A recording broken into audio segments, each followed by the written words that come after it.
എല്ലാവർക്കും ഇന്നത്തെ ARA creation ചിച്ചുന്റെ അച്ഛനിലേക്ക് വ്ലോഗിലേക്ക് സ്വാഗതം. അപ്പൊ നമ്മൾ എന്താണ് ചെയ്യാൻ പോകുന്നത്? നമ്മൾ ഡ്രാഗൺ ഫ്രൂട്ട്സിന്റെ കൃഷി ചെയ്യുന്ന രീതിയെ പറ്റി അറിയാനാണ്, അതെ, പരിചയപ്പെടുത്താനാണ് നമ്മൾ പോകുന്നത്.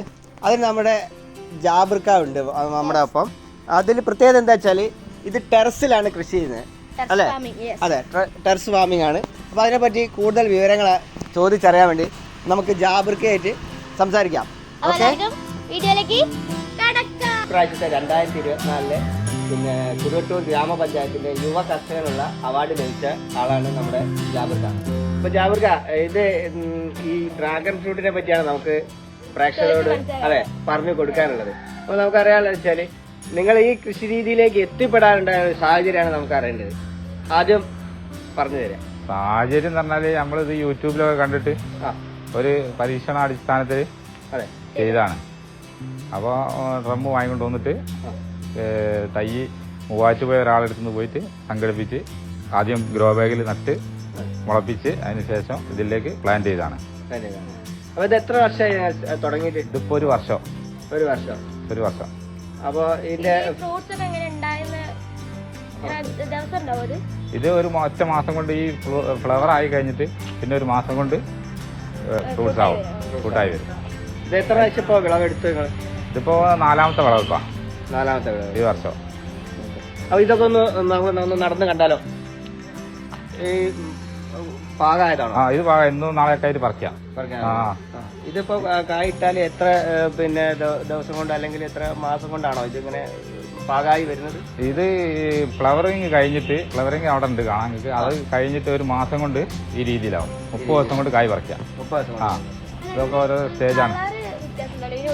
ഉള്ളിലത്തെ കളർ ഇത് ചോപ്പാണ്. നല്ല മധുരം ഉണ്ടാവും. നമ്മൾ കടയിൽ നിന്ന് വാങ്ങി കഴിക്കുന്ന മാതിരിയുള്ള സാധനങ്ങളായിരിക്കില്ല. വെള്ളനേക്കാണ് ടേസ്റ്റ് ഇതാണ് തോന്നുന്നത്. വെള്ളം നമ്മൾ പുറത്തുനിന്ന് വാങ്ങി കഴിക്കുന്നില്ല, അത് മധുരം കുറവായിരിക്കും. നല്ല മധുരം ഉണ്ടാവും. ഇതാണ് ഇതിന്റെ ഫ്ലവറിങ്. ഇത് കഴിഞ്ഞ് കഴിഞ്ഞാല് ഇത് ഒരു മാസം കൊണ്ട് കായാവും. കായായിട്ട് അതേ രീതിയിൽ ചുവന്ന കളറിലായിട്ട് വലിയതായിട്ട് വരും. നമ്മളിപ്പോ ഇത് കായിന്റെ മുന്നേ കട്ട് ചെയ്ത് ഒഴിവാക്കണം. എന്താ ഒഴിവാക്കുന്നത് പറഞ്ഞാൽ നമ്മൾ ഇത് വെയിറ്റ് കൂടുതലായിരിക്കും. ഇത് വെയിറ്റ് കൂടുതൽ ആയതുകൊണ്ട് ഇത് കട്ട് ചെയ്ത് ഒഴിവാക്കിയില്ലെങ്കിൽ ചിലപ്പോൾ ഇത് ഒടിഞ്ഞു പോകാനുള്ള ചാൻസ് വളരെ കൂടുതലാണ്. അതുകൊണ്ട് ഇത് ഇതെല്ലാം കഴിഞ്ഞ് കഴിഞ്ഞ ശേഷം കട്ട് ചെയ്ത് ഒഴിവാക്കുന്നതാണ്. അപ്പൊ ഇതാണ് പറഞ്ഞത്, ഇതിന്റെ ഫ്ലവർ ആണ് ഈ കാണുന്നത്. ഇത് ഫ്ലവർ ഒരു വിധം ഇതായി കഴിഞ്ഞാല് ഇത് കട്ട് ചെയ്ത് ഒഴിവാക്കുന്നത്. കട്ട് ചെയ്ത് ഒഴിവാക്കുന്നത് വെച്ചാൽ ജാബിർക്ക പറഞ്ഞത് ഇതിന്റെ കായ് കനം കൂടിയിട്ട് പൊട്ടിപ്പോകാനുള്ള ചാൻസ് കൂടുതലാണ് പറഞ്ഞത്. അപ്പൊ അതിന് വേണ്ടിയിട്ടാണ് അത് കഴിഞ്ഞാൽ ഇത് ഫ്ലവർ കട്ട് ചെയ്ത് ഒഴിവാക്കി കൊടുക്കുന്നത്. അപ്പൊ ജാബിർക്ക എന്തൊക്കെയാ ഇതിന് വേണ്ടി വളങ്ങൾ എന്തൊക്കെയാണ് ചെയ്ത് കൊടുക്കുന്നത്? നമുക്ക് കൃഷി രീതിയിലേക്ക് എന്തൊക്കെയാണ് ഇതിന് ചെയ്ത് കൊടുക്കുന്നത്? ഇത് നമ്മുടെ പ്രേക്ഷകർക്ക് വേണ്ടിയിട്ട് അതിന്റെ തുടക്കം മുതലുള്ള അതിന്റെ വളർച്ച എത്തുന്ന വരെയുള്ള ഒരു ചെറിയ കാര്യങ്ങൾ ചുരുക്കി പറഞ്ഞു കൊടുക്കാൻ പറ്റും. ഇത് നമ്മൾ കായ് ഉണ്ടായ തണ്ടിന്ന് ഒരടി തണ്ട് എടുക്കാം. എന്നിട്ട് അത് ഗ്രോ ബാഗിൽ പാകിയിട്ട് മുളപ്പിക്കാം.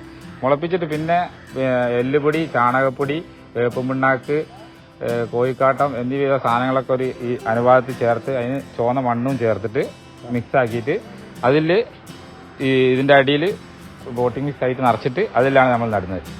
അത് നട്ടിട്ട് ഒരു കമ്പ് മാത്രം അവിടെ വെച്ചിട്ട് ബാക്കിയൊക്കെ കട്ട് ചെയ്ത് ഒഴിവാക്കണം. ഈ മുകുളങ്ങൾ വരും.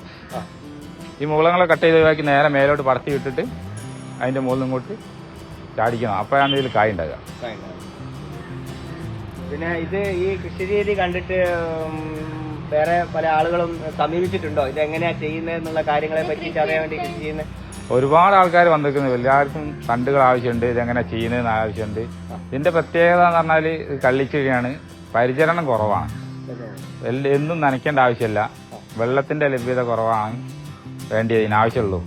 ഒരു 2-3 ദിവസം ഒരു ദിവസത്തിൽ നനച്ചു കൊടുത്താൽ മതി. ഇപ്പൊ വേനൽക്കാലത്താണ് ഇത് കൃഷി ചെയ്യാൻ ഏറ്റവും അനുയോജ്യമായ കാലാവസ്ഥ ആണോ, അല്ലെങ്കിൽ മഴക്കാലത്ത് ഇത് ഇനി വല്ല ബുദ്ധിമുട്ടോ കാര്യങ്ങളോ ഉണ്ടോ? ഇതിന് വേറൊരു പ്രത്യേകത നമ്മൾ മനസ്സിലാക്കിയത് മഴക്കാലത്തെ ഫ്രൂട്ട്സ് ഉണ്ടാവുള്ളൂ. പകൽ ദൈർഘ്യം കൂടിയ സമയത്തെ കായ് ഉണ്ടാവുള്ളൂ, അല്ലാതെ കായ് ഉണ്ടാവില്ല. പകൽ ദൈർഘ്യം കൂടണം. അതിനിപ്പോ ഹൈടെക് ഫാമുകളൊക്കെ ചെയ്യുന്നത് നമ്മൾ കണ്ടതെന്ന് പറഞ്ഞാൽ ഈ ലൈറ്റ് ഇട്ട് കൊടുക്കുക, പകല് കൂടാൻ വേണ്ടിയിട്ട്. അങ്ങനെ ചെയ്യുന്നവരൊക്കെ ഉണ്ട്. മാർക്കറ്റിൽ കൊടുക്കേണ്ട ആവശ്യമില്ല. നമുക്കിപ്പോൾ ഓൾറെഡി ഇത് അയക്കുന്നുണ്ടോ എന്ന് ചോദിച്ചിട്ട് പലരും വിളിക്കുന്നുണ്ട്. ഇപ്പൊ തന്നെ ഓൾറെഡി ബുക്കിംഗ് ഉണ്ട് കായ്ക്ക് വേണ്ടിയിട്ട്. മാർക്കറ്റിൽ ഇപ്പൊ ഇതിന്റെ വില ഏകദേശം ഇപ്പോഴത്തെ വില മാർക്കറ്റിൽ പല വിലന്റെ ഉണ്ടാവും. നമ്മൾ പുറത്തുനിന്ന് വരുന്ന സാധനങ്ങൾ നമ്മളെ വിലക്കുമായിട്ട് താരതമ്യം ചെയ്യാൻ പറ്റില്ല. കാരണം അവിടെ പുറത്തുനിന്ന് വരുന്ന സാധനങ്ങൾ ചിലപ്പോൾ വില കുറവായിരിക്കും. നമ്മളെ സാധനങ്ങൾ ഒരു നിശ്ചിത വിലക്ക് നമ്മൾ കൊടുക്കും. പുറത്തുനിന്ന് വരുന്ന സാധനങ്ങൾ നമ്മൾ ഒരുപാട് വളങ്ങൾ ചേർത്തിട്ടില്ലേ, വിഷാംശം ചേർന്നിട്ട് വരുന്നതായിരിക്കും എന്നുള്ളൊരു നാട്ടുപുറത്ത് നമ്മൾ ചെയ്യുന്ന കാലത്ത് അത്ര വേറെ പ്രത്യേകിച്ചൊന്നും അടിക്കുന്നില്ല. ഇല്ലല്ലോ, ഒന്നുമില്ല, വിഷാംശങ്ങളൊന്നും അടിക്കുന്നില്ല. ഇത് നമുക്കൊന്ന് കട്ട് ചെയ്തിട്ട് ഇതിന്റെ കളറും കാര്യങ്ങളൊക്കെ ഒന്ന് കാണിച്ചു തരാൻ പറ്റുമോ? അതിനെന്താ അത് നമ്മൾ കട്ട് ചെയ്യാം. നമ്മൾ കട്ട് ചെയ്ത് കഴിച്ചു നോക്കി. ഇതിന്റെ മധുരമൊക്കെ നിങ്ങൾ പറയാൻ അങ്ങനെ ഉണ്ടെന്ന്. ജാബിർക്ക കട്ട് ചെയ്യുന്നുണ്ട് നമുക്ക് വേണ്ടിട്ടാട്ടോ. ഫുഡ് കട്ട് ചെയ്യുന്നു ലൈവ്. അതെ, ഇത് കട്ട് ചെയ്ത് കഴിച്ചു. വാവ്, സൂപ്പർ അല്ലേ?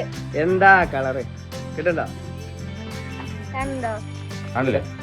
ഇപ്പൊ ഭയങ്കര വെയില് വന്നിട്ടുണ്ട്, ഭയങ്കര ചൂടാണ്. അല്ലട്ടാ, കണ്ടാ അടിപൊളി കളർ. നമുക്ക് കഴിച്ചു നോക്കല്ലേ, ടേസ്റ്റ് ഉണ്ടോന്ന് അല്ലേ? ഇതാട്ടോ അതിന്റെ കളർ കണ്ടില്ലേ? നല്ല അടിപൊളി കളറാണ്. അതെ, നമ്മൾ വിചാരിച്ച പോലെ അല്ല അല്ലേ? നമ്മൾ വിചാരിച്ച പോലെ നമ്മൾ റെഡ് കളറായിരുന്നു വിചാരിച്ചത്. നമ്മള് വിചാരിച്ചത്, ഞാൻ വിചാരിച്ചത് റെഡ് കളറ് അങ്ങനത്തെ ഒക്കെ ഒരു കളറായിരുന്നു. നമുക്ക് കിട്ടി കഴിഞ്ഞത് കഴിക്കടി, കഴിച്ചിട്ട് പറഞ്ഞു കൊടുക്കുക എങ്ങനെ ഉണ്ടായിരുന്നു മധുരം.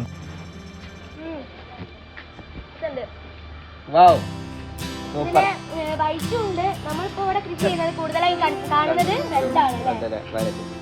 അപ്പൊ ഈ കൃഷി രീതിയെ പറ്റി ചുരുക്കത്തിൽ നമ്മളിവിടെ നിങ്ങളെ മുന്നിൽ അവതരിപ്പിച്ചിട്ടുണ്ട്.